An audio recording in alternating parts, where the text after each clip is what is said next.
नमस्कार प्यारे विद्यार्थियों। इस वीडियो में अब हम आज से अनसॉल्व पेपर कक्षा 10 का हल करवाएंगे और ये नए पैटर्न के अनुसार है, इसी वर्ष का जो बना है। तो ये जो अनसॉल्व पेपर है ये है HMP, ठीक है, यानी HM high school modified unsolved paper, और ये विगत 31 वर्षों से आपके विश्वास का प्रतीक है। तो ये अनसॉल्व पेपर पूरा का पूरा हल करवा रहे हैं और पूरे के पूरे वीडियो आपको हमारे इस YouTube चैनल NCERT स्पेशलिस्ट पर मिल जाएगा। और ये देखिए 60 सेट हैं, सातों के सातों सेट हम करवा देंगे। एक सेट पर डे आपको मिलेगा। तो आप अपनी तैयारी अच्छे से करने के लिए हमारे चैनल को सब्सक्राइब कर लेना और वीडियो को ज़्यादा से ज़्यादा लाइक भी करते रहिए, ताकि हमारा भी हौसला बढ़ता रहे और हम हर एक सेट का सॉल्यूशन जल्दी से जल्दी प्रोवाइड करवाने का प्रयास करेंगे। तो ज़्यादा बात ना करते हुए देखते हैं ये कैसा अनसॉल्व पेपर है और किस तरीके से सवालों को हमें हल करना है। तो यहाँ पर हमने देखो खोला, तो इसमें जो चीज़ें आपको पढ़ना है उसमें से क्या है, देखो संख्या पद्धति 5 अंक की पूछी जाएगी, बीजगणित 18 अंक, निर्देशांक ज्यामिति 5 अंक, ज्यामिति से 10 अंक का, त्रिकोणमिति से 12 अंक का, मेंसुरेशन से 10 अंक का और सांख्यिकी से 10 अंक का पूछा जाएगा। कुल 70 अंक का प्रश्न पत्र ये आपका आएगा और 30 अंक जो होंगे वो उससे पूछे जाएंगे, ठीक है, यानी प्रैक्टिकल में आपको विद्यालय की तरफ से मिल ही जाएंगे, कोई उसकी टेंशन वाली बात ही नहीं है। रही बात इसकी, तो ये पेपर आप हम पर छोड़ दीजिए, पूरी की पूरी स्पेशल तैयारी हम करवा देंगे, ठीक। तो चलिए देखते हैं इसके कुछ प्रश्न पत्र पहले। अब देख रहे हैं NCERT पाठ्यक्रम एवं प्रारूप के अनुसार solve paper high school board परीक्षा गणित केवल प्रश्न पत्र सेट DA, ठीक है। अब यानी ये प्रतिदर्श प्रश्न पत्र हैं, एक प्रकार की ये समझ लीजिए मॉडल पेपर, ठीक है। तो हर एक प्रश्न पत्र को हल करने के लिए प्रारंभ के 15 मिनट परीक्षार्थियों को प्रश्न पत्र पढ़ने के लिए निर्धारित हैं, ठीक। और ये पहला, दूसरा निर्देश सभी प्रश्न अनिवार्य है। तीसरा है इस प्रश्न पत्र के 2 खंड हैं, यानी इसमें 2 खंड आ और खंड बा होंगे, ठीक। खंड आ में 20 अंक के 20 बहुविकल्पीय प्रश्न हैं, जिनके उत्तर OMR शीट पर देने होते हैं, ठीक है। यानी जो बहुविकल्पी होगा उसकी OMR शीट मिलेगी, उस पर उत्तर देने हैं। और OMR शीट पर उत्तर अंकित किए जाने के पश्चात उसे काटे नहीं, उस पर काटे नहीं, ना इरेजर वाइडनर वगैरह कुछ नहीं चलाना है। फिर खंड बा में 50 अंक के संक्षिप्त उत्तर प्रकार या वर्णनात्मक प्रयोग प्रश्न होंगे, ठीक। खंड बा में कुल 5 प्रश्न हैं। प्रत्येक प्रश्न के प्रारंभ में स्पष्टता लिख दिया गया है कि उसके कितने खंड करने हैं। फिर प्रत्येक प्रश्न के अंक उनके सम्मुख अंकित हैं। प्रथम प्रश्न से आरंभ कीजिए और अंत तक करते जाइए। उस प्रश्न पर समय नष्ट न करें जो आपको हल करने में ना आ रहा हो, जिसको आप हल नहीं कर सकते हैं। तो साफ साफ निर्देश दे दिए हैं, ठीक। तो ये निर्देश जरूर पढ़ लें जब भी आप प्रश्न पत्र को हल करने जाएं। इसके अलावा अब हम देखेंगे खंड आ। खंड आ में हमें क्या करना है, कैसे हल करना है। खंड आ में जो होंगे सवाल सारे के सारे बहुविकल्पी होंगे, ठीक। तो बहुविकल्पी को यदि आप डायरेक्ट आ रहे हैं तो डायरेक्ट करिए, कोई टेंशन नहीं। लेकिन हल करना डायरेक्ट आंसर नहीं है तो हल करके ही आंसर हमें लाना पड़ेगा। और यहाँ पर आपको हम एक एक सवाल हल करके दिखाएंगे, बताएंगे कैसे हल करना है।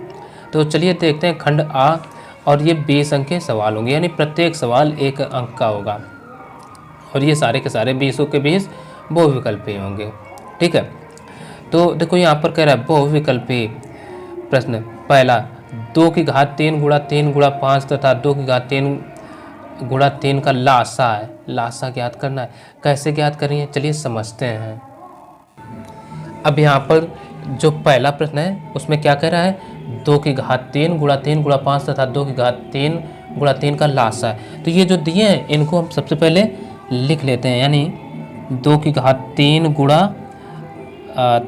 3 गुणा 5 ये, और ये वाला जो है तथा 2 की घात 3 गुणा 3, इसको इसके नीचे लिख लेते हैं। तो पहले इसको हम किस तरीके से लिख लें, 2 की घात 3, इसका मतलब 2 की घात देखो 3 है, यानी 2 कितने बार हुआ, 3 बार, 2 गुणा 2 गुणा 2 ऐसे लिख सकते हैं। और 3 जो है इसको 3 गुणा 5 ये लिख लिए। अब अगला जो दिए हैं 2 की घात 3, तो 2 की घात 3, ठीक है, 2 की घात 3 और गुणा 3 है, चलो गुणा 3, चलो यही हो गया, ठीक, बराबर। इसको 2 की घात 3 इसमें भी है, तो हम लिख सकते हैं 2 गुणा 2 गुणा 2, 3 बार लिख सकते हैं, और गुणा फिर कितना है 3, ये हो गया। अब यहाँ हमें देखो ज्ञात क्या करना, का लासा है, तो लासा ज्ञात करने के लिए कैसे ज्ञात करते हैं, तो लासा बराबर देखो होता क्या, जो सब में मिल रहा हो परंतु ज़्यादा बार, पहले तो वो लिख लो। तो सब में हमें 2 मिल रहा है, इसमें भी 2 मिल रहा है, इसमें 3 बार, इसमें भी 3 बार, तो 3 बार लिखेंगे। तो 2 गुणा 2 गुणा 2, फिर इसमें देखो 3 भी है, तो 3 इसमें भी है, इसमें भी है, तो गुणा एक है बार है ना, 3 एक बार, 5 मिल नहीं रहा है, तो उसको भी लिख लेंगे, ठीक। जो चीज़ ना भी मिले वो भी लिखी जाती है, तो ये ध्यान रखिए। तो अब इन सबका करा लो गुणा, तो 2 दूना 4 दूना 8, 8 5 40 और 4 3 12, यानी 120 आ गया। 120 ऑप्शन सी नंबर में दे रखे हैं, तो यह इसका ऑप्शन हो जाएगा। अब अगला देखिए, कह रहा है दूसरा, दी गई संख्याओं में अभाज्य संख्या होगी।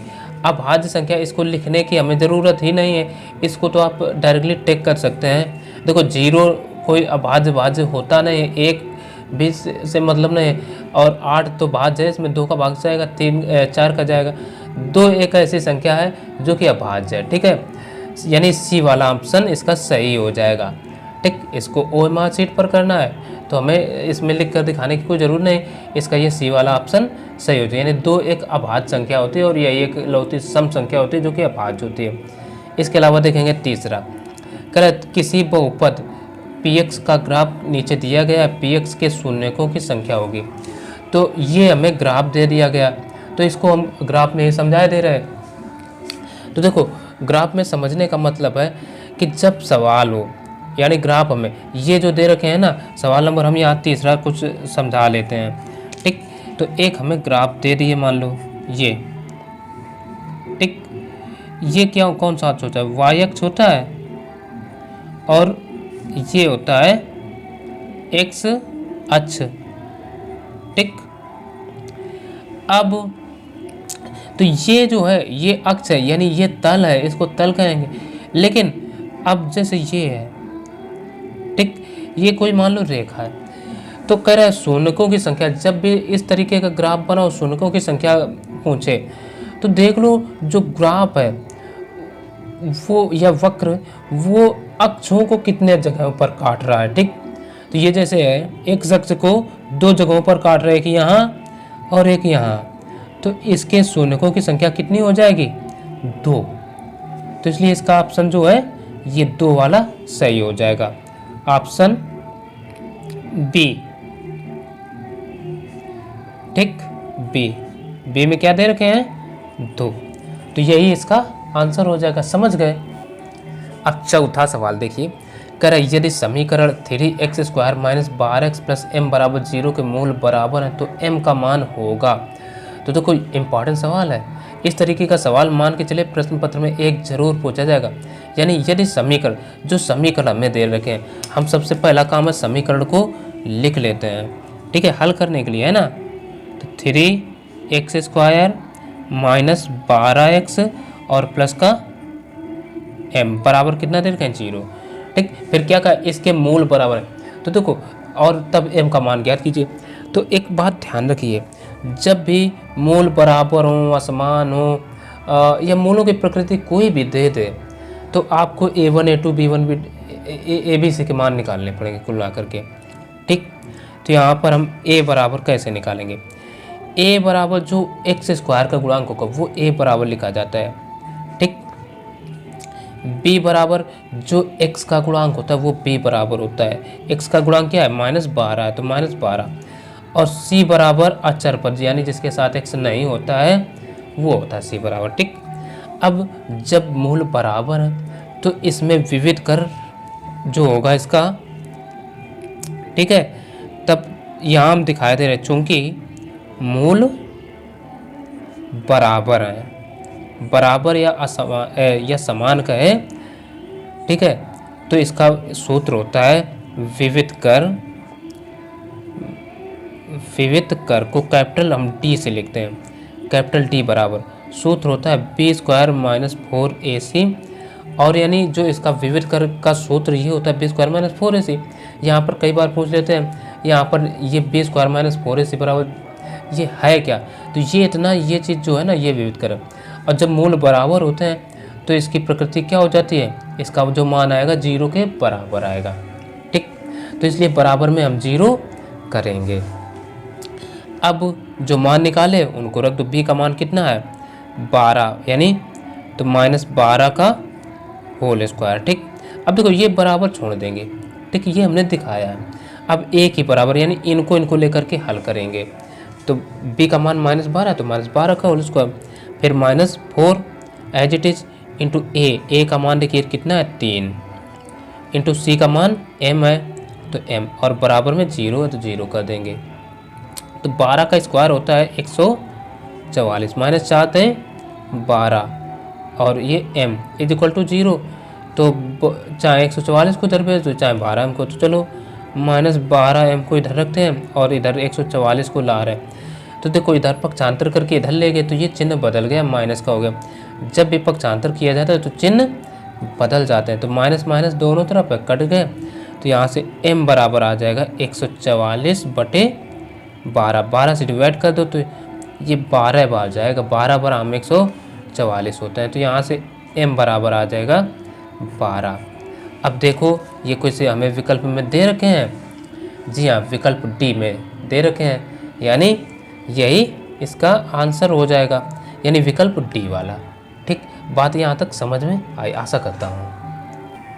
अब देखो पांचवा सवाल जो है वो क्या करे, यदि x स्क्वायर माइनस 1/9 बराबर 0 तो x का मान है, ठीक। बहुत ही यानी ये छोटे छोटे वो विकल्पी प्रश्नावली हल करोगे ना तो आपकी पूरी गणित क्लियर हो जाएगी।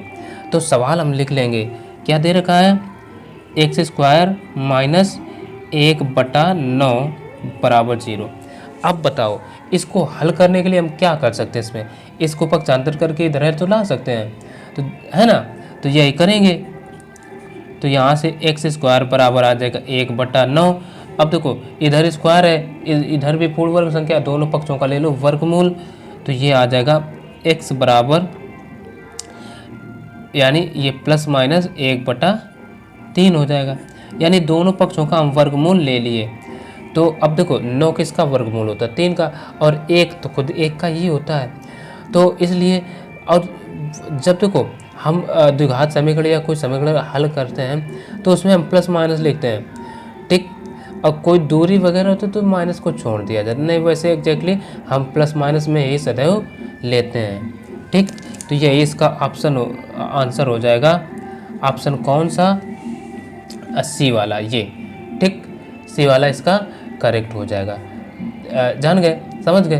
तो अब इसका छठवां नंबर देखेंगे। छठवां कह रहा है यदि 2x स्क्वायर प्लस 1 बराबर 33 तो x का मान है। सेम सवाल है उसी तरीके का, तो यहाँ पर हमने सवाल लिखा। अब इसमें क्या कर सकते हैं, देखो जैसे उसमें 1/9 था उसको पक्षांतर किया तो इसको 1 को इधर भेज देंगे, तो ये आ जाएगा 2x स्क्वायर बराबर कितना बचेगा 33, और 1 को इधर लाए तो देखो जब भी पक्षांतर करते हैं तो चिन्ह बदल जाता है। जैसे यहाँ माइनस था तो इधर प्लस हो गया, अब यहाँ प्लस था तो इधर आएगा, तो ये कैसा हो जाएगा माइनस का।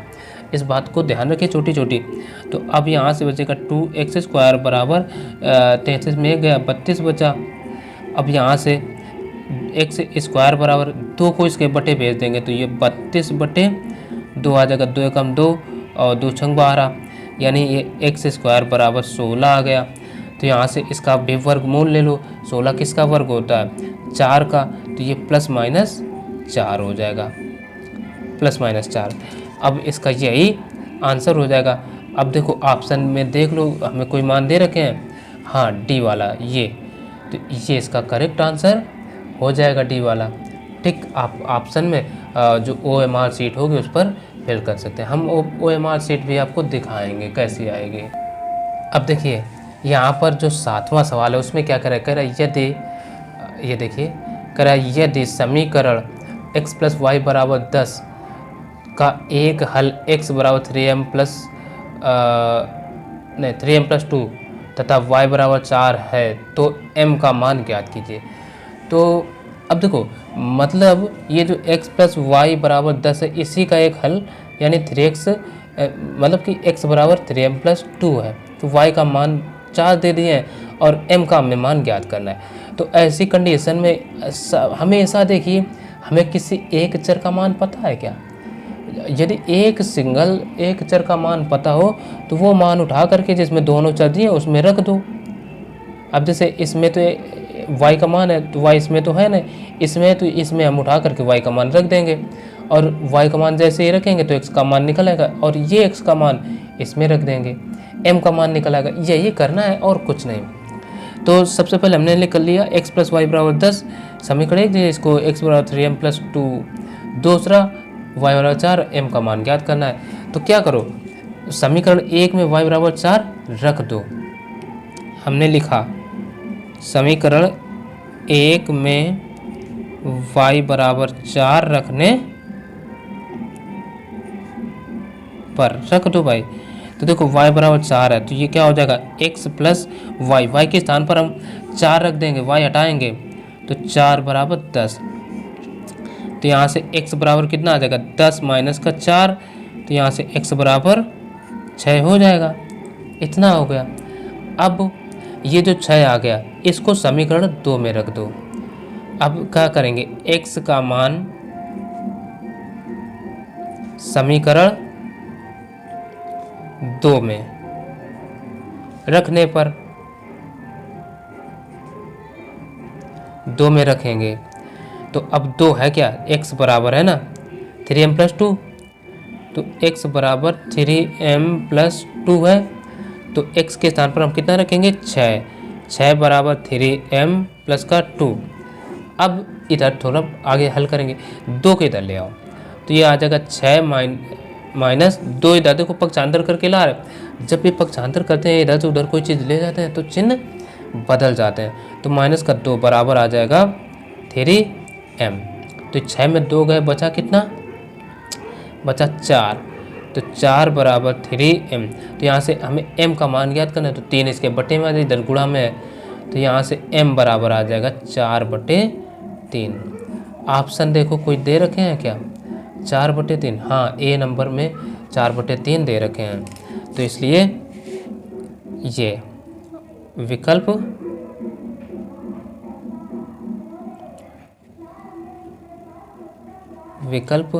ए यही आंसर हो जाएगा। समझ गए। अब देखिए यहाँ पर 8वां जो सवाल है वो क्या कह रहा है, कह रहा है एक अक्ष से बिंदु 2,3 की दूरी होगी और हमें विकल्प दे रखे हैं एक अक्ष से। तो हम इसको हल करने के लिए देखो अच्छे से समझाना है चूँकि, इसलिए क्या करते हैं, एक ये अक्ष खींच लेते हैं, ठीक, यहाँ पर। अब ये हमने खींचा और इसको ऐसे इधर घुमा देते हैं, ठीक, और घुमाने के बाद हमने ये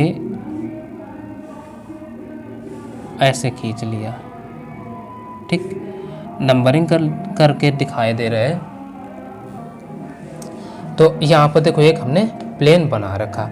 अब एक बार सवाल को फिर से पढ़िए, क्या कह रहा है, एक अक्ष से बिंदु 2,3 की दूरी होगी, यानी 2,3 ये बिंदु हैं इसी एक्स, ठीक, इसी तल पर, और उनकी दूरी हमें एक अक्ष से ज्ञात करना है।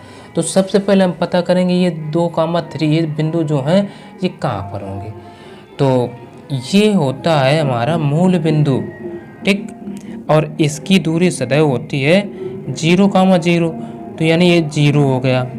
इधर ये 1, ये 2, ये 3, ये 4 कर दिया, और इधर एक्स के बाईं ओर होते हैं माइनस वाले, -2, इधर -3 कर दिए। इधर ये होता है वाई एक्स 1, 2 और 3 कर दिए। इधर इसी तरीके से नीचे -1, -2 और ये -3, ठीक। इस तरीके से देखो अंक होते हैं। ये होता है हमेशा प्रथम चतुर्थांश, द्वितीय, तृतीय, चतुर्थ। ठीक, अब एक अक्ष के जितने भी चलते हैं, यानी एक अक्ष पर दाएं, यानी एक अक्ष का जो होता है एक्स डैश अक्ष पर सारे के सारे मान ऋणात्मक, इधर धनात्मक होते हैं। वाई अक्ष पर धनात्मक और वाई डैश अक्ष पर ऋणात्मक। ये जो चिन्ह लगा है ना, ये डैश होता है। ठीक, समझिए। अब देखो यहाँ पर ये जो बिंदु हमें 2,3 दिए, ये कहाँ होंगे? तो सबसे पहले हम एक्स अक्ष पर चलेंगे। एक्स अक्ष पर 1 इकाई, 2, यानी यहाँ से यहाँ तक 1 इकाई, यहाँ से यहाँ तक 2 इकाई, यानी जो बिंदु 2 है, 2 तो यहाँ पर हमें मिला। ठीक, और 3 जो है, 3 मतलब पहले एक्स अक्ष का मान होता है, बाद में वाई अक्ष का, तो 3 ये मिला करके। तो ये बिंदु जो होंगे हमारे, वो बिंदु यहाँ पर आएंगे। देखो यहाँ से यहाँ तक 1, ये यहाँ से यहाँ तक 1, और यहाँ से यहाँ तक 2, और यहाँ से यहाँ तक 3, तो इस जगह पर आएंगे ये यहाँ पर। ठीक, ये बिंदु कौन से हो गए? ये 2,3 कहेंगे। तो अब गिन लो भाई, एक्स अक्ष से दूरी कितनी है इसकी? यहाँ से यहाँ तक 1, 2, 3, तो एक्स अक्ष से दूरी कितनी हुई? 3 इकाई हुई कि नहीं? ठीक, तो यहीं से हम कह सकते हैं अतः एक्स अक्ष से दूरी 3 इकाई है। तो वही हमने लिख दिया, अतः एक्स अक्ष से दूरी 3 इकाई है। अतः विकल्प कौन सा? तीसरा वाला, यानी ये सी सही है। ठीक, तो ये बात समझ में आ गई होगी, ऐसे हम आशा करते हैं। अब अगला सवाल देखेंगे जो 9वां नंबर है। 9वां देखो यहाँ क्या कह रहा है? कह रहा है यदि दो त्रिभुजों डी ई एफ और पी क्यू आर में डी कोण डी बराबर कोण क्यू तथा कोण आर बराबर कोण ई है, तब निम्न में कौन सा सत्य नहीं है? तो इसको भी हम देखते हैं। अब देखो 9वां सवाल जो है वो क्या कह रहा है? कह रहा है यदि दो त्रिभुजों डी ई एफ और पी क्यू आर में कोण डी बराबर कोण क्यू तथा कोण आर बराबर कोण ई है, तब निम्न में से कौन सा कथन सत्य नहीं है? यही तो है। तो अब देखो हम इसकी 3 सभी कंडीशन बना करके देख लेते हैं तो क्या होगा। अब जैसे कह दिया ई एफ अपान डी एफ बराबर P R upon Q R. अच्छा, जब यहाँ पर क्या है, ये कोण बराबर कहाँ है? तो कोण बराबर है, तो किसी भी त्रिभुज के 2 कोण आपस में यदि बराबर हैं, ठीक, 2 कोण बराबर हैं, तो वो त्रिभुज कैसे होते हैं? समरूप। तो इसको पहले हम समरूप सिद्ध करेंगे, सिद्ध करके दिखाएंगे, फिर ये कंडीशन बनाएंगे, कौन बनते हैं तब समझ में आएगा। ठीक है, तो सबसे पहले देखिए हम 2 त्रिभुज, हमें एक ये पता है डी, मतलब ये डी ई एफ और एक पी क्यू आर नाम दिया है, त्रिभुज का नाम दे दिया है, तो हम त्रिभुज पी क्यू आर ही लिए ले रहे हैं। ठीक, त्रिभुज डी ई एफ व त्रिभुज। अब देखो इन्होंने तो पी क्यू आर लिखा है, लेकिन कोण कौन? इसमें डी और क्यू बराबर क्या है? ई और आर कर है। तो हम जैसे डी ई एफ इस रेशियो में लिया, तो इसी रेशियो में ले लेंगे क्यू आर पी। लिखने में कोई भाई दिक्कत तो होगी नहीं, क्यू आर पी में उसी रेस्पेक्ट में लिख लेते हैं। कोण डी बराबर कोण क्यू, क्यों बराबर कर दिए? ये हमें दिया है। ठीक है, कोण ई बराबर कोण आर, ये भी क्यों है? ये भी हमें दिया है। तो एक डबल ए समरूपता होती है। ठीक, यानी किसी भी त्रिभुज के 2 कोण बराबर हो तो तीसरा कोण ऑटोमेटिक बराबर होगा। इसी को कहते हैं डबल ए सिमिलैरिटी। ठीक, या ए समरूपता से एंगल एंगल। ठीक है, यानी कोण कोण, एक एंगल, ये बराबर, तो ये समरूपता लग जाएगी। समरूपता से त्रिभुज ये जो था डी ई एफ ये समरूप हो जाएगा त्रिभुज QRPK, QRPK, ठीक। ये समरूप हो गया। जब समरूप हो गए तो इसमें कंडीशन बनेंगी 3। वो कंडीशन क्या होंगी? और देखिए हम कितनी बड़ी मिस्टेक कर गए, यहाँ P है और हम F लिख गए ना, तो सबसे बड़ी गलती तो यही है, इसको हटाना पड़ेगा। तो इसमें भी जहाँ जहाँ RF है तो वहाँ हम क्या कर देते हैं, P, ठीक है, ठीक भाई, PR। और तो एक बार देख लो, DE पहला, दूसरा DE/QR बराबर इसका QR, देखो पहला और ये बटे, फिर देखो इसका DE/QR बराबर किसका होगा, इस वाले का, ठीक है ना। फिर इसमें दूसरा तीसरा यानी EF/ इसका RP का, ये फिर DF/QP या PQ का, QP है ना, QP, ये Q है या PQ कुछ भी कह लो, ये अनुपात होगा। और हम RF लिखे थे, RF या PR कुछ भी कह लें। अब इनमें मिलान कर लो भाई। पहला हमें DE/QR, देखो DE/QR है, कहीं देखो है QR, DE/QR, ठीक, बराबर, फिर क्या है, DF/PQ, ठीक। तो ये तो करेक्ट है। इसके अलावा इस पर आ जाओ, EF ये मिला अपान PR या RP, ठीक है, बराबर DF/PQ, ये भी करेक्ट है, ठीक। अब इस पर आ जाओ B पर, DE/PQ, कहीं DE/PQ है, नहीं है अभी, ठीक। और बराबर EF/RP,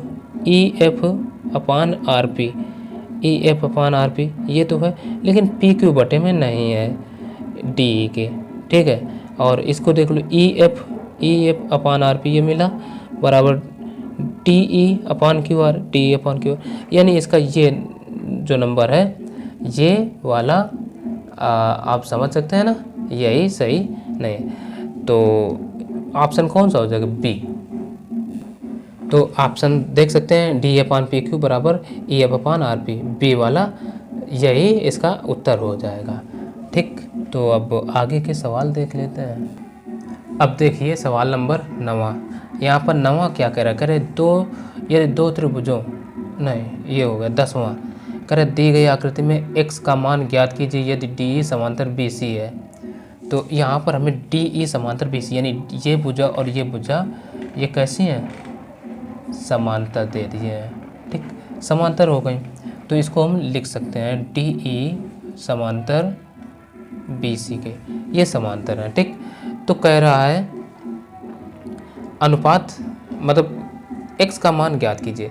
तो जब किसी भी त्रिभुज में ये भुजा और ये भुजा समांतर हैं, ठीक, तो ये त्रिभुज जो भी बनेंगे ये समरूप त्रिभुज ना भी समरूप करें तो हमें अनुपात ज्ञात करना है, थेल्स प्रमेय लगा करके ये अनुपात निकाल सकते हैं, ठीक। तो थेल्स प्रमेय से हम कर ही लेते हैं। तो अच्छा, ये थेल्स प्रमेय का मतलब क्या होता है, तो बात ये होती है, यदि कोई रेखा DE जैसे किसी तीसरी त्रिभुज के तीसरी भुजा के समांतर है, तो अन्य दो भुजाओं को वो समान दो अनुपातों में विभाजित करेगी। तो ये मतलब होता है। तो इसी को हम कह लेते हैं थेल्स प्रमेय के विलोम से। आगे के सवालों में विस्तार पूर्वक से समझने को मिलेगा, ठीक। तो हम लिखे ले रहे थेल्स प्रमेय के विलोम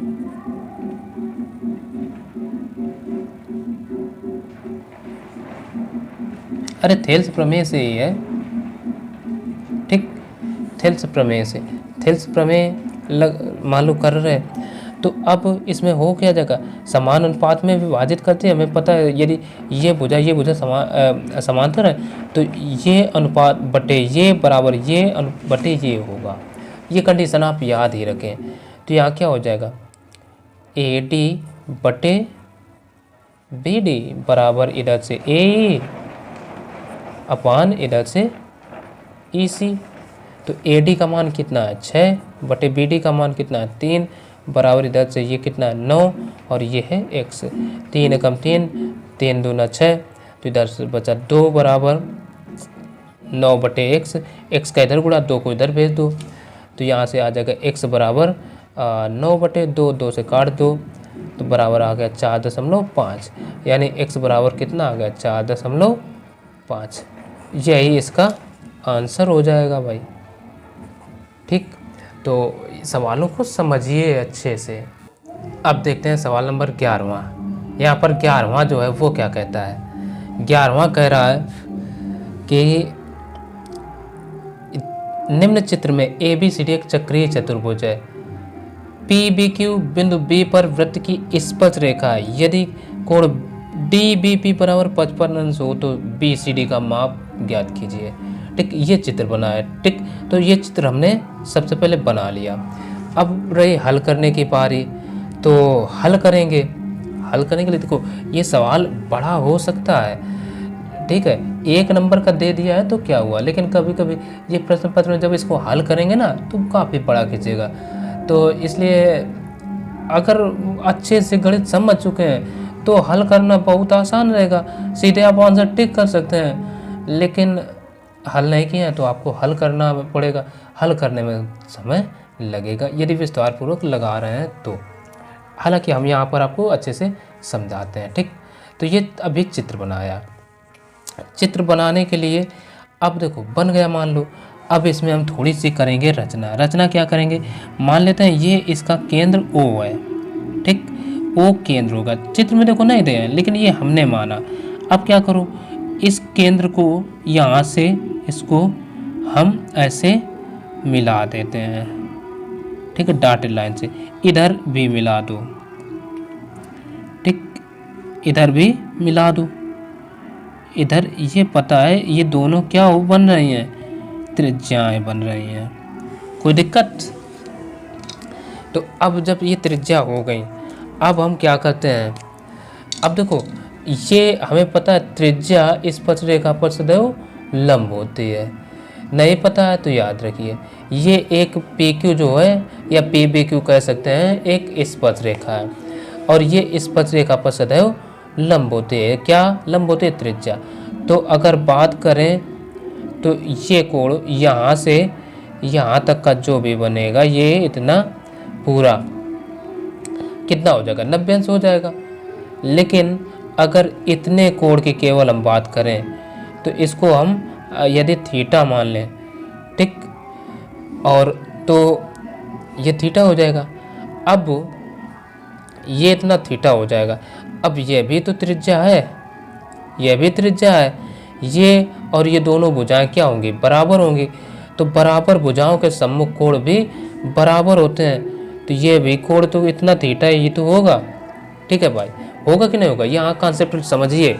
ठीक, तो अब अगर हम बात करें त्रिभुज DOB में, सबसे पहले क्या किया, रचना किया। अब त्रिभुज DOB लिए लेते हैं। त्रिभुज DOB में अब देखो थीटा प्लस थीटा और प्लस कोण DOB, कोण DOB ये सब मिलकर के कितने के 180 अंश के बराबर होंगे, क्योंकि त्रिभुज के तीनों कोणों का योग 180 अंश होता है। तो इसलिए ये हो जाएगा। तो अब देखिए ये कितना हो जाएगा, 2 थीटा बराबर DOB 180 माइनस कोण D, हमें थीटा का मान पहले निकाल लेना है। तो थीटा चलो इधर निकाल लेते हैं। ठीक है, थीटा हम यहाँ पर निकाले ले रहे इधर। अच्छा, जब ये पूरा का पूरा यहाँ कितना होगा, ये जब लंब होती है त्रिज्या तो थीटा प्लस 55 बराबर कितना होगा, 90 के बराबर होगा। तो ये चीज़ एक चीज़ यहाँ हम दिखाई दे रहे हैं, इसलिए हमने दिखा दिया क्योंकि त्रिज्या स्पर्श रेखा के स्पर्श बिंदु पर लंब होती है। इसलिए ये थीटा प्लस 55, थीटा प्लस 55 बराबर कितना 90 के हो जाएगा। तो यहाँ से थीटा बराबर आ जाएगा 90 माइनस 55, यानी थीटा बराबर 55 में 90 में 55 घटा दो तो बचेगा कितना 35। ठीक है ना भाई। देखो 0 में 10 में 5 गए 5, इधर बचे 8 में 5 गए 3, 35 आ गया। थीटा का मान 35 आ गया। ठीक, तो यहाँ से हमें थीटा का मान पता चल गया है भाई। तो ये लाइन हम काटे देते हैं, थीटा का मान सीधे रख दो। तो 1 थीटा प्लस 2 थीटा, यानी थीटा का मान कितना है 35 प्लस का कोण DOB बराबर कितने के 180 अंश के। तो 35 70 हो गया। 70 प्लस कोण DOB बराबर 180 अंश। तो 70 को इधर भेज दो तो ये आ जाएगा कोण DOB बराबर 180 माइनस का 70। तो ये कोण DOB बराबर आ जाएगा 70 घटा देते हैं तो ये बचेगा 110। कोण DOB बराबर 110 आ गया, यानी ये कोण हमें पता चल गया 110 अंश। अब बताओ कोई दिक्कत हो। अब ये कोण देख रहे समान जीवा द्वारा। समान जीवा कौन, मतलब ये जीवा बन रही है ना, इसी जीवा द्वारा, या इनको भी कह सकते हैं समान जीवा, ये और ये, ठीक कह सकते हैं। तो एक इनको एक जीवा कौन, ये वाली घेर है। तो समान जीवा द्वारा केंद्र पर बना कोण, ठीक परिधि पर बने कोण का दुगुना होता है।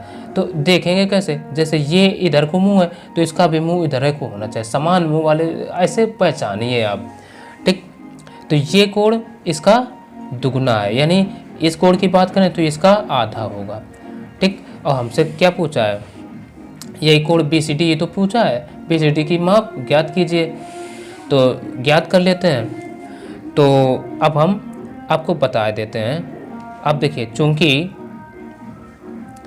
नीले पेन से केंद्र पर बना कोण परिधि पर बने कोण का आधा होता है, आधा होता है।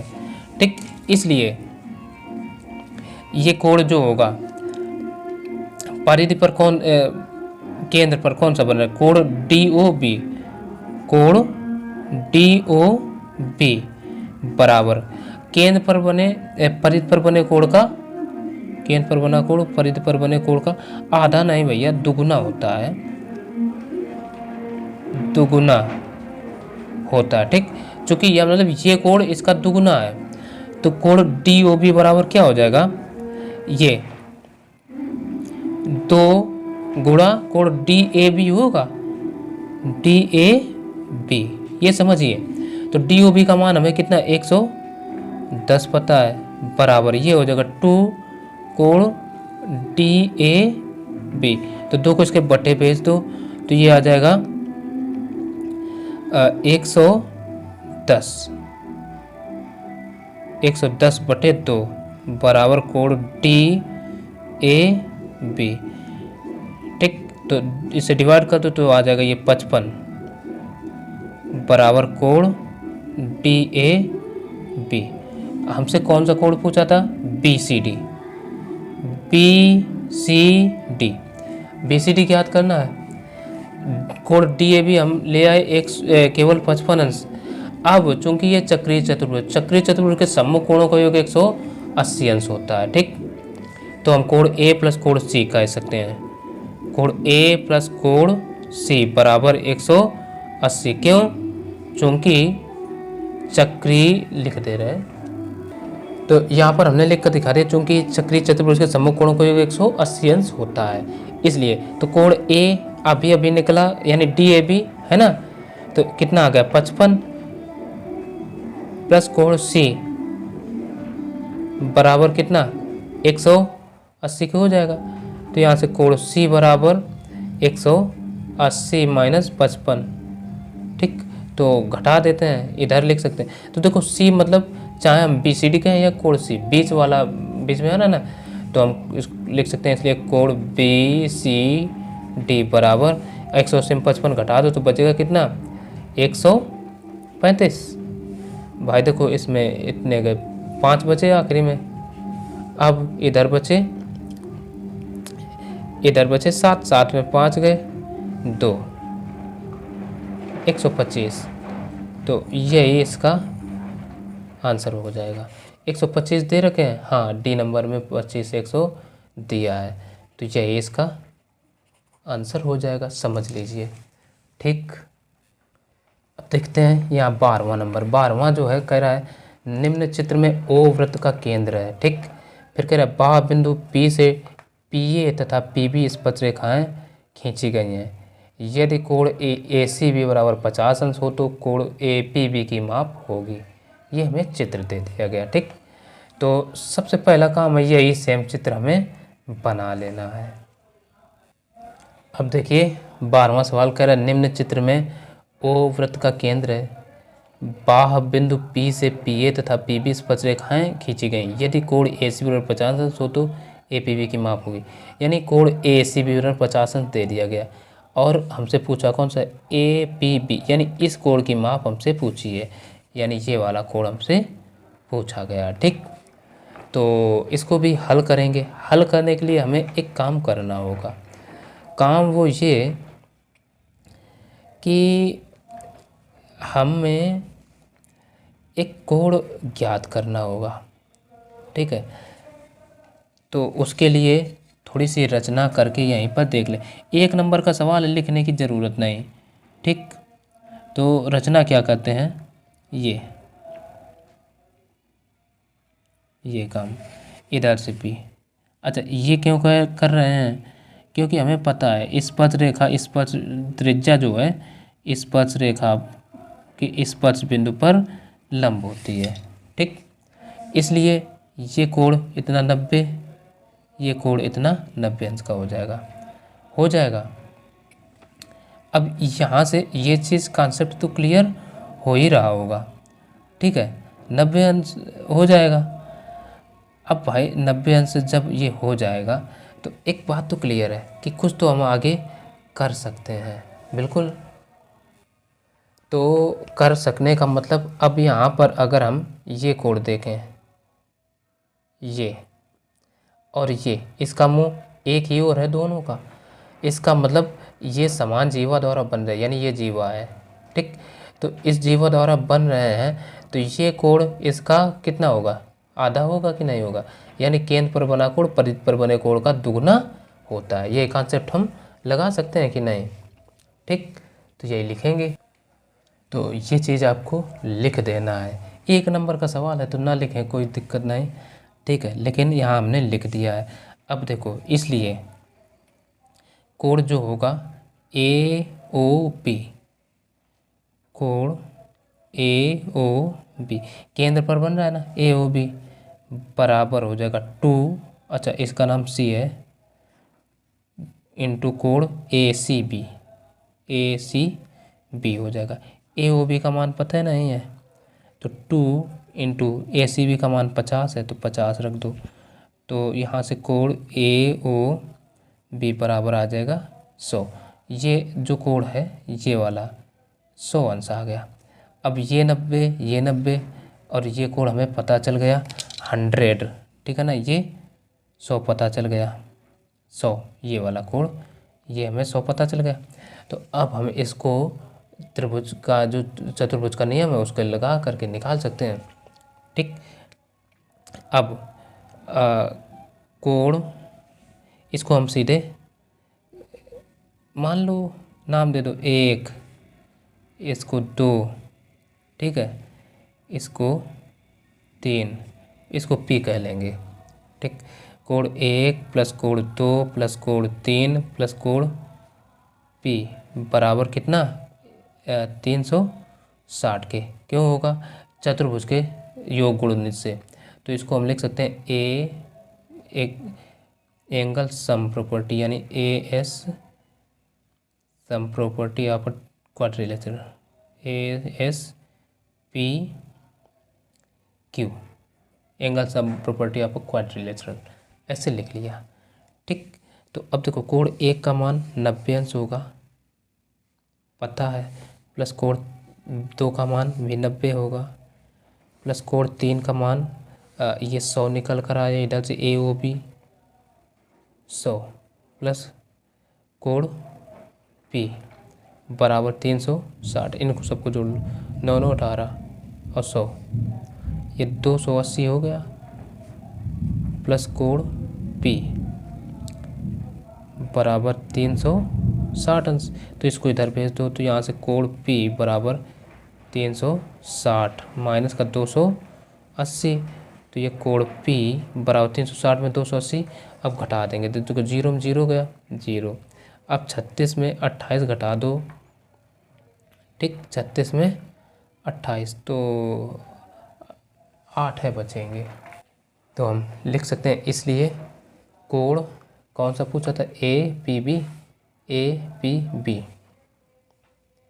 कोण APB बराबर 80 अंश, विकल्प पहला है ना, यही इसका आंसर हो जाएगा। चलो अगला नंबर 13 नंबर देखिए, 13वां जो कह रहा है यदि साइन थीटा बराबर 1 तो साइन 2 थीटा का मान होगा, हमें क्या दे रखे हैं, साइन थीटा बराबर 1। अब बताओ साइन में 1 किसका मान होता है, साइन 90 का, तो हम वही रख देंगे, sine theta is equal to sine 90, तो यहाँ से साइन थीटा इजक्वल टू, अच्छा देखो साइन 90 है तो ये साइन से साइन कैंसिल हो जाएगा, थीटा बराबर सीधे 90 अंश आ गया, थीटा का मान 90 आ गया। अब हमसे क्या पूछा, साइन 2 थीटा, तो इसलिए साइन 2 थीटा बराबर साइन 2 इंटू थीटा का मान कितना है 90, तो ये आ जाएगा 9 दूना 18, यानी साइन 18, 9 दूना 18 यानी 180। अब साइन 180 का मान होता है 0, ठीक, तो इसका यही 0 वाला जो भी ऑप्शन दे रखा हो यानी बी, यही ऑप्शन हो जाएगा, ये समझिए। 14 नंबर देखिए, 14वां जो है कह रहा है यदि सेक थीटा बराबर 2 तो थीटा का मान है, हमें दे दिए सेक थीटा बराबर 2, तो अब बताओ सेक में 2 किसका मान होता है, कास का उल्टा होता है सेक, ये समझिए, कास का उल्टा सेक, कास मतलब अगर इसका कास थीटा बराबर 2 जो होता है 1/2 होता है 60 का, ठीक है, तो ये कास 60 का मान सेक 60 का हो जाएगा 2, यानी इसलिए sec theta is equal to ये सेक 60 का मान हो जाएगा, तो यहाँ से थीटा इज इक्वल टू आ जाएगा 60 अंश। अब थीटा से यानी एंगल से यदि हम रेडियन में बदलें, चूँकि मान सभी रेडियन में दें, तो करेंगे क्या, थीटा बराबर 60 इंटू पाई बटे 180 करेंगे, ठीक, 0 से 0, 6 कम 6, 6 त्रिका 18, तो ये थीटा इज इक्वल टू आ गया पाई/3।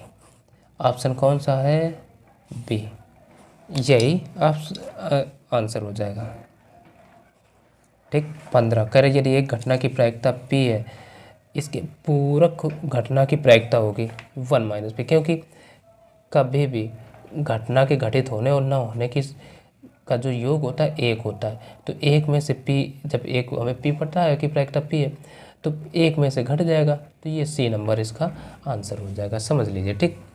यदि मीनार की ऊंचाई एवं उसकी छाया की लंबाई समान हो तो सूर्य का उन्नयन कोण होगा। 16 नंबर देखो, एक मीनार की छाया, ठीक, छाया और जो मान लो जैसे एच ये है तो एच ये भी है, समान है, समान कह दिया, तो सूर्य का उन्नयन कोण है, तो इसको हम थीटा मान लेते हैं। अब हमें लंब और आधार के मान पता है, तो लगा दो tan थीटा, ठीक, tan थीटा बराबर, तो त्रिभुज ABC में tan थीटा बराबर सूत्र होता है लंब बटे आधार, तो यहाँ पर लंब क्या होगा, लंब भी h, आधार भी h, tan थीटा बराबर लंब h बटे आधार भी h से h कैंसिल आउट, तो यहाँ से theta is equal to 1 tan theta. तो अब थीटा में tan एक किसका मान होता है tan में, तो tan theta is equal to ये tan 45, थीटा tan से tan cancel out, theta is equal to आ जाएगा 45 अंश। ठीक, क्लियर। अब ये 45 दे रखे हैं डी नंबर, तो यही आंसर। अब 17 नंबर देखिए भाई। अब अगला जो सवाल है 17वां, कह रहा है चित्र में त्रिज्यखंड OAB का परिमाप होगा, परिमाप पूछ दिया। तो देखो त्रिज्यखंड का परिमाप का सूत्र क्या होता है, त्रिज्यखंड का परिमाप बराबर सूत्र होता है थीटा बटे 360 इंटू 2πr। अच्छा, क्षेत्र खंड का क्षेत्रफल और परिमाप में संबंध क्या होता है। यदि देखो परिमाप जो है ये परिधि से संबंधित होता है, तो इसलिए इसमें थीटा बटे 360 इंटू परिधि किया जाता है। ठीक, और क्षेत्रफल जो है तो वो क्षेत्रफल होता है, तो उसके आगे क्षेत्रफल का सूत्र लगता है। ठीक है ना, समझ गए, थीटा बटे 360 इंटू πr² लगता है। तो ये चीज़ ध्यान रखिए, कॉन्सेप्ट है तो सूत्र में। अब देखो इसमें त्रिज्या तो दिए ही नहीं है, लेकिन आंसर ये दे रखे हैं ऑप्शन में, तो इसका मतलब है ये जो त्रिज्या की माप है वो 7 दिए होंगे।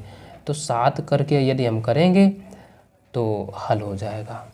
ठीक, तो मान लो भाई थीटा का मान कितना है 60 बटे 360 इंटू 2 इंटू पाई का मान 22 बटे 7 इंटू आर भी कितना है, त्रिज्यखंड का परिमाप। मतलब पहले हमें ये त्रिज्यखंड का परिमाप का सूत्र नहीं, ये इस चाप की लंबाई के सूत्र है। ठीक है, चाप की लंबाई का सूत्र ये होता है, चाप की लंबाई का है सूत्र। चाप की लंबाई निकालना पड़ेगा तब त्रिज्यखंड का सूत्र निकालेंगे। इंटू 7, 7 से 7 कट गया, और 0 से 0, 6 कम 6, 6 रंग 36। ठीक, अब 2 कम 2, 2 3 6, तो ये आ गया 22 बटे 3, ये आ गया चाप की लंबाई। तो अब सूत्र लगा दो, त्रिज्यखंड का परिमाप। अच्छा, त्रिज्यखंड का परिमाप क्या होगा, 2 त्रिज्याएं हैं और 1 चाप की लंबाई है, तो सूत्र बनेगा हमारा 2r प्लस l। ठीक, l हमने अभी निकाल लिया, l होता है चाप की लंबाई। ठीक, तो 2 इंटू r का मान कितना है 7 प्लस l कितना है, l अभी आया 22 बटे 3, तो 2 सत्ते 14, 14 प्लस 22 बटे 3, तो 14 3 42, ये हो जाएगा 42 प्लस 22 बटे 3, तो ऐड कर दो, 2 2 4 और 4 2 6 बटे 3, और काय में सेंटीमीटर में परिमाप है, सेमी इकाई।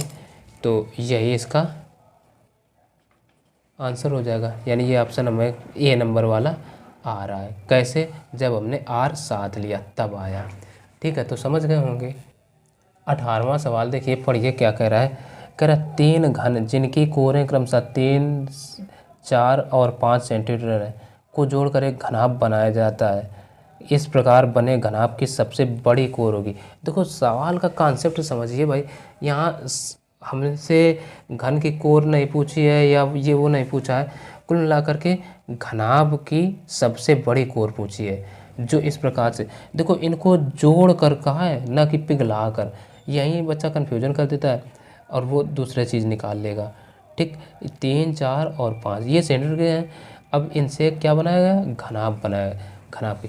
जैसे मान लो ये एक घनाभ है 3 सेंटीमीटर का, ठीक, प्लस ये एक है 4 सेंटीमीटर का, प्लस ये एक है 5 सेंटीमीटर का। ठीक, इन सबको जोड़ दिया गया तो एक बना घनाभ। ठीक, यहीं से हम ऐसे मान लो दिखा देते हैं, तो ये एक घनाभ बना मान लो। ठीक, तो इसकी कोर जो है सबसे लंबी कोर की माप हमसे पूछा है। तो जैसे 3 4 7 5 12, कितना आ गई 12। तो यहीं से कह सकते हैं अतः सबसे लंबी कोर की लंबाई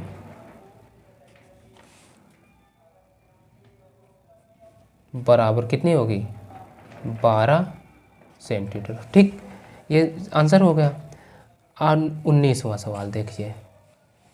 19वां कह रहा है निम्नलिखित बंटन के लिए वर्ग और ये बारंबार दे रखे हैं, तो इनको हम लिख लेते हैं।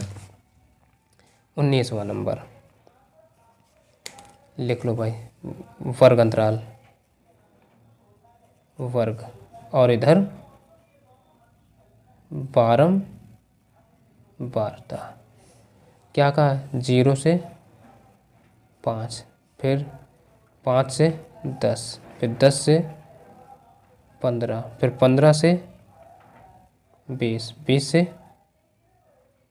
25। यही तो है बारंबारता इसकी 10, इसकी 15, इसकी 12, इसकी 20 और इसकी 9, ये दे रखे हैं। तो अब आगे यहाँ सवाल दिए हैं, कह रहा बहुलक वर्ग और माध्यिका वर्ग की निम्न सीमाओं का योग है। ठीक, तो माध्यिका वर्ग भी हमसे पूछ दिया, तो माध्यिका के लिए हमें संचयी बारंबारता निकालनी ही पड़ेगी। संचयी बारंबारता पहला तो कॉलम तो 10, फिर 15, ये हो जाएगा 25, फिर 12, 25 10 35, 2 37। ठीक, 20 57 और 9 66, ये आ गया टोटल 66। यानी इनका भी टोटल कितना आएगा 66। अब यहीं से हम निकाल लेंगे n/2। ठीक है ना, n/2। तो n, ये n होता है, n बराबर इतना, तो n/2 बराबर कितना आ जाएगा 66/2, डिवाइड कर दो कितना आया 33। अब देखिए 33 किस में होगा, संचयी बारंबारता हम देखना है। तो यहाँ यानी यहाँ इसकी लिमिट 25 तक है, 25 से ऊपर जो है 37 तक के, वो किस में है, इसमें है। तो इसी को घेर लो, तो माध्यिका वर्ग तुम्हारा क्या होगा 10 से 25। ठीक, तो ये हम लिख लेंगे माध्यिका वर्ग बराबर 10 से 25। बहुलक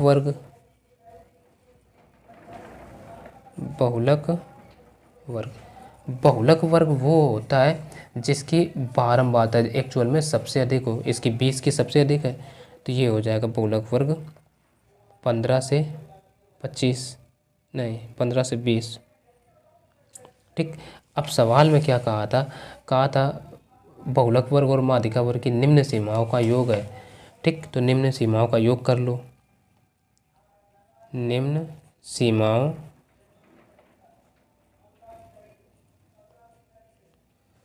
का योग बराबर, तो 10 + 15 बराबर कितना हो जाएगा 25। यही आंसर हो जाएगा। तो 10 + 15 यानी बी नंबर ऑप्शन इसका करेक्ट। ठीक, 19वां था।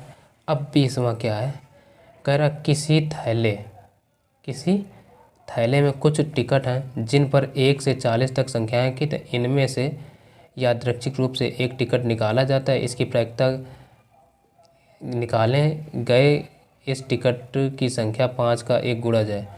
मतलब हमें प्रायिकता ये ज्ञात करना है कि इसके निकाले गए जो भी एक टिकट हैं वो 5 का एक गुणज हो, तो उसकी प्रायिकता क्या होगी, यही इसका कहने का मतलब है।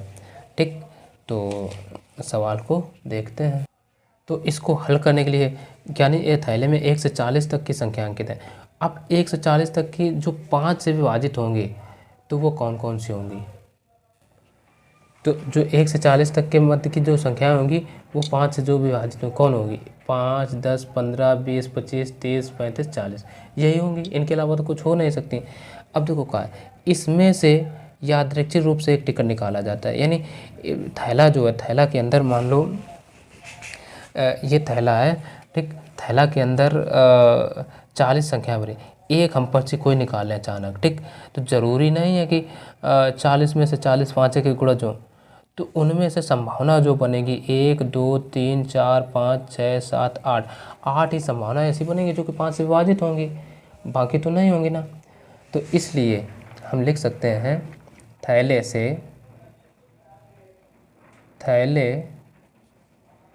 से 5 का गुणज आने की प्रायिकता बराबर क्या होगी? देखो, प्रायिकता का सूत्र होता है अनुकूल परिणामों की संख्या, अनुकूल परिणामों की संख्या बटे कुल परिणामों की संख्या, कुल परिणामों की संख्या, ठीक। तो अनुकूल परिणाम कितने हैं? कुल 8 हैं, और कुल परिणाम कितने हैं? 40। तो 8 एकम 8, 8 पंचे 40 बराबर 1/5। ऑप्शन हमें दे रखे हैं ए नंबर वाला, तो यही इसका आंसर हो जाएगा, ठीक। तो ये जो है ऑप्शन आपको OMR शीट पर करने हैं। यहाँ हमने एक एक सवाल को हल करके आपको दिखाया है। तो आशा है ये वीडियो आपको समझ में आया होगा और आएगा भी। तो इसके बाकी के जो सवाल हैं उनको हम अगले वीडियोज़ में बताएंगे। तो चूँकि वीडियो ऐसे लंबा ज़्यादा हो जाएगा, एक एक हल करके बताएंगे, डिटेल में बताएंगे। तो वीडियो पसंद आए तो लाइक करिए, और चैनल को सब्सक्राइब नहीं है तो सब्सक्राइब भी कर लेना, और बेल आइकन को ऑल पर प्रेस करके ज़रूर रखिए। इस वीडियो को शेयर भी करते रहिए। तो चलिए मिलते हैं फिर नेक्स्ट वीडियो में, तब तक के लिए नमस्कार।